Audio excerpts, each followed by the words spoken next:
I'm Rex Ray and welcome to another episode on Ray Reports. So today, Thursday, ECOWAS military defense chiefs are expected to meet in Accra to discuss a possible intervention in Niger.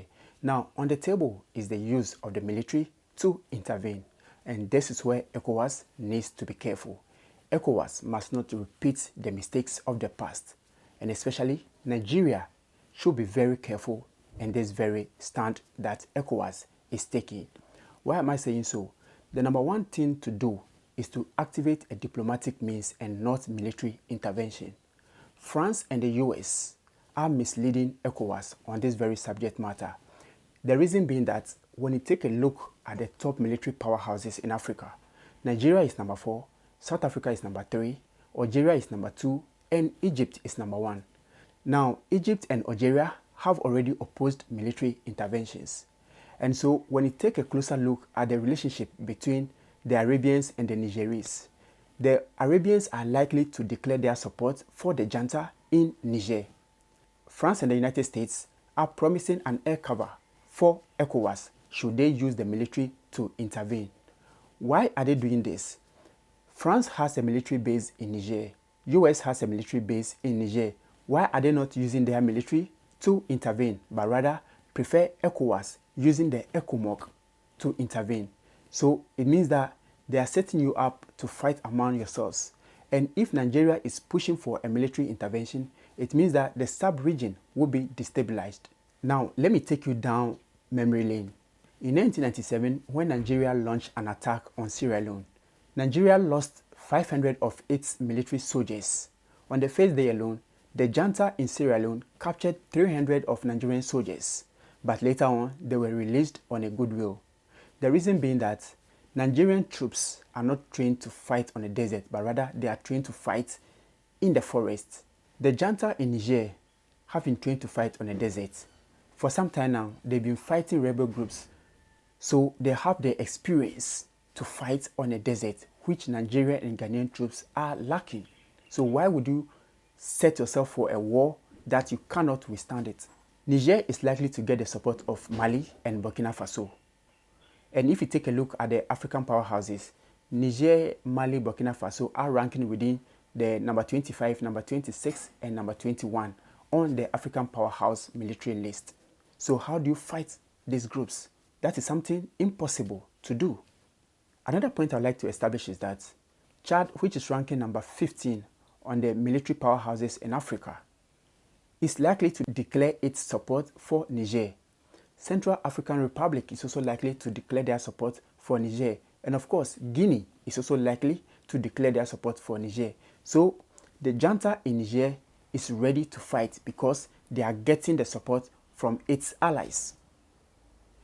The best thing to do is that the ECOWAS military chiefs who are meeting in Accra today should rather advise their country presidents that, hey, using the military is not a good option, but rather a diplomatic means should be the way to go.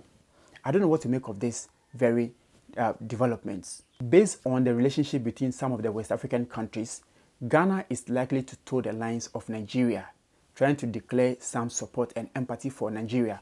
But the thing being that in 1997, when Nigeria launched an attack on Sierra Leone, Ghana, though was declaring support for Nigeria, pulled its troops back.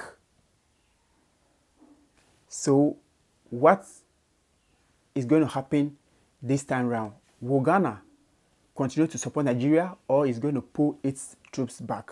This is something we are yet to establish on the block. The troops in Ghana and Nigeria are trained to fight in the forest. They are not trained to fight on a desert. So they don't even have the uniforms to fight on a desert. The armor cars that they need to fight on a desert, they don't even have it. So it means that Ghana, Nigeria, Togo, Senegal, and some few other African countries which are declaring their support for military intervention will now have to depend on France and the US for uniforms that they'll need to fight on a desert. 2, they'll now depend on US and France for armor cars that they will need to fight on a desert. Why do you set yourself up for a fight you are not ready for? A fight that will destabilize the whole African continent. Now, if African blocs are fighting among themselves, who is benefiting from this very fight?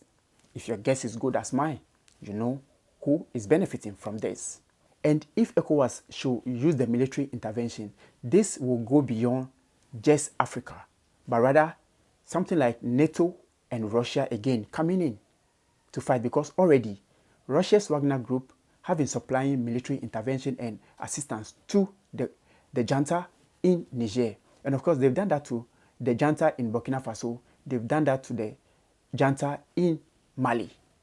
So this war will escalate beyond African bloc. My simple appeal is that, hey, ECOWAS military chiefs should think of a possible intervention, but not use the military to intervene. And when the West come to West, it could even be that, because as it stands now, ECOWAS is saying they need to overthrow the military and reinstate the democratically elected president of Niger. And when West come to West, it means that the military could even kill the president. So the quest for peace that you wanted to reinstate a democratically elected president, the person is no more. So what gain have you made in this quest? I'm Rex Ray, and this has been my opinion on developments in Niger. Let me know what you also think about this in the comment section. Thank you for watching, and see you in the next episode. Peace out.